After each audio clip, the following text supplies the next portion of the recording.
Do you think that you're going to be able to compete with the likes of Kmart and Target? Probably not. This is why I tell people, do I need to set up an OFX account if I live in Australia, but I'm selling on Amazon USA? No, you don't. If you're aiming to be big and you're aiming to do 7 to 8 figures a year, you're gonna wanna set it up as a company, because companies, some accountants might say you're too small to set up as a company now and start off as a sole trader. Accountants ain't thinking about setting you up to be big. They're just trying to do probably what's easier for them. I'm Matthew Fraser, and this is Amazon Ecom Secrets. I'll be sharing with you the secrets that helped me go from millions in debt to an 8-figure entrepreneur. If you're ready to escape the 9 to 5 and live life on your terms, let me show you the way. In this episode, I'm going to talk about something that I think is so important, but could be quite boring, and it's legal entities, brand name, and store name, Amazon store name, and how it fits in the context altogether, okay? Because so many people get confused with this topic. Now, I admit I also got very confused, and I want to tell you the story of how it all came about, and I lost money, and it took up a lot of time. So it was my very first product on Amazon, and I called it Patriot Auto Products. And if you saw my very first episode, you would have seen I actually showed a little bit of the chamois back then, yeah, Patriot Auto Products. Now, here's what I did. I was setting up my Amazon and I thought, you know what, my brand name is Patriot Auto Products. So I'm going to set up my company name as Patriot Auto Products. And not only did I set up the company like that, I also set up a trust. So I had Patriot Auto Products Trust and Patriot Auto Products Pty Ltd working in combination. So then when I set up my Amazon store name, I also called that Patriot Auto Products. And of course, the product itself was called Patriot Auto Products. So I had 3 levels of naming, all the same. Now, here's the mistake that I made. Very soon, I stopped selling the product Patriot Auto Product chamois. After that, I had a problem of I've now got a store name which is called Patriot Auto Products, and I've also got a company and a trust set up as Patriot Auto Products. Bad idea. So this is what I say to clients who I now see who I'm helping set up their legal entities for the first time. First of all, there's 3 different types, mainly 3 different types of entities that you could set up. One's going to be a Pty Ltd company. The second is going to be a trust.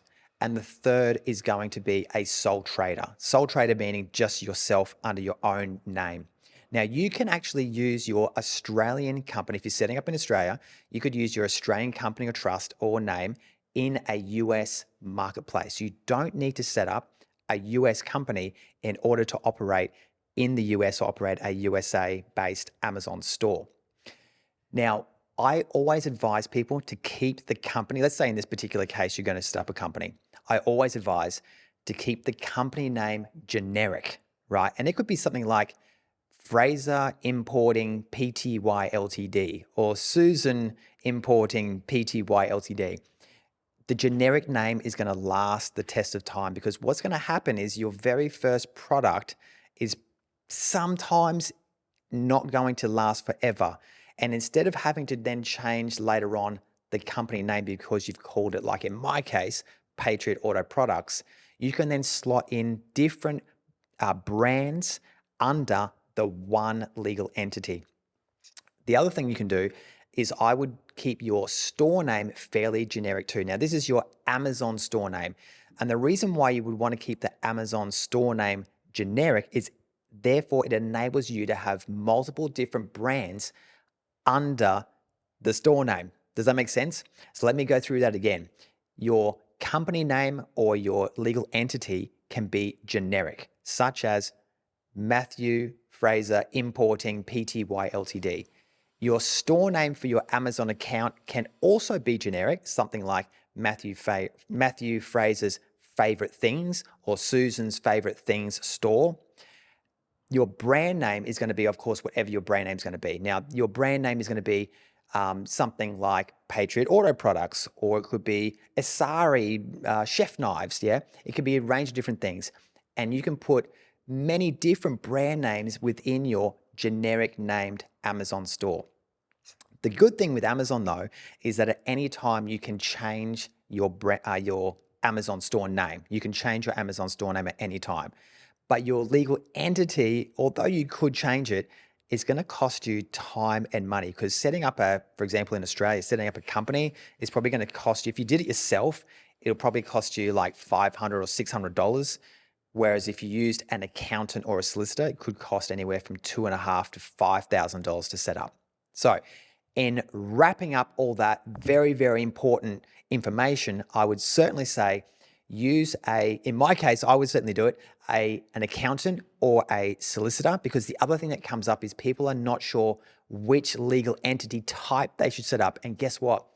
It's going to vary based on your particular financial and legal situation, right? So certainly go and seek independent financial or legal advice when setting up your company or trust name, or even you could set up as a sole trader. But certainly go get advice.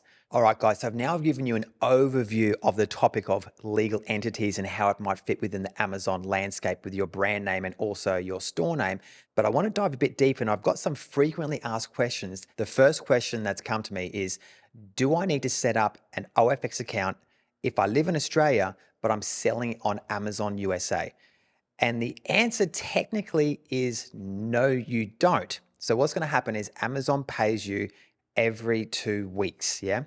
And they're going to pay you into an account that you've already established on your Amazon Seller Central account. Now, that could be an Australian account. But where you're going to benefit though is if you had an intermediary account such as OFX, an overseas foreign exchange account. And what that's going to do is it's going to save you some money in the exchange rate when you're transferring your US dollars money and sending it back to your Australian bank account. So the answer is no, you don't need one. But if you want to save money, then I would suggest you get a OFX account. That's the company that I use. If you type into Google OFX, you'll find them. And then you'll save a little bit of money on the exchange rate when it's coming back into your Australian account. So therefore, the pathway will be this. Amazon will pay you in US dollars into your US OFX account. Then OFX will transfer the money to your Australian account. And that process can actually happen all seamlessly within a couple of days, and you'll save money. So when thinking about setting up your OFX account, there's a couple of things that you need to think about. They do a KYC, which is know your customer. So you have to have ID, you'll have to have an Australian bank account, and there will be a process that you'll need to go to. So expect to take that somewhere between a week and 2 weeks to set up. So the next question is, can I set up initially as a sole trader and then change to a company later down the track? The answer is technically yes, but let me put this to you. I always want to aim as if you're going to be big. Why settle to be small in the very beginning? Because it's that limiting mindset, which I absolutely hate. So in theory, yes, you could set up as a sole trader, but if you're aiming to be big and you're aiming to do 7 to 8 figures a year, you're going to want to set it up as a company. The reason why you want to set up as a company is because you're going to pay less tax, because companies ultimately have a better tax rate than you would as a sole trader. Speaking to an accountant is absolutely beneficial, but some accountants, they're not entrepreneurs like you. They're not business people like you. So they're not thinking about the fact that you're going to ultimately be doing 7 and 8 figures a year, okay? So think about that when you're getting advice from your accountant. All right, let's go to the next question. And it is, do I need a USA bank account when selling on Amazon USA? And the answer is no. The only reason why you would need a USA bank account is if you were setting up your legal entity as an American or USA legal entity, like an LLC, which is limited liability company. If you're based in Australia and you're setting up as a sole trader, a company, or a trust in Australia, then you can simply have your OFX account, which is the middleman account, which will help with saving money in the exchange rate. Now, OFX, as I mentioned before, what they will do is they will give you a virtual bank account, and it's actually a USA bank account. Mine, for example, is actually Bank of America. So you can get that through your OFX. You don't have to go or travel to the USA just to set up a bank account actually on the ground there. Let's just say you wanted to set up a USA bank account. It is possible to do, but you would have to be a LLC or a tax resident of USA. That would really be the only reason why you would be based in Australia and setting up a bank account in the USA. But keep in mind too, if you're earning money in USA through a USA entity, whether it be like a sole trader or an LLC, you're going to have to file tax returns in USA as well. So that's something to think about. All right, let's check out the next question. Does my brand name need to be the same as my company name? Now, this is something that I covered in the very, very beginning of this episode, and the answer is no. My advice, and I give this to all my clients, is don't set up your company name the same as your brand name, right? You want to leave your company name more generic because it can kind of travel with you through the journey of the different brands that potentially you have over the course of your Amazon journey.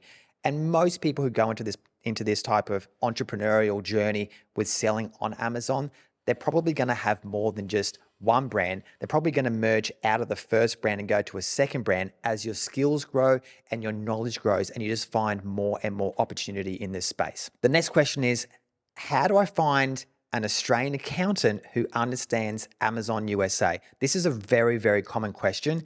Australian accountants don't necessarily understand Amazon USA, but they do know money and taxes in Australia. Now, when you're earning money in the USA and you bring it back through your OFX account or directly into your Australian bank account, your accounting will simply relate to your Australian legal entity and the tax implications around that. The Australian-based accountant just needs to know how to do taxes in Australia, and hopefully your accountant knows how to do that.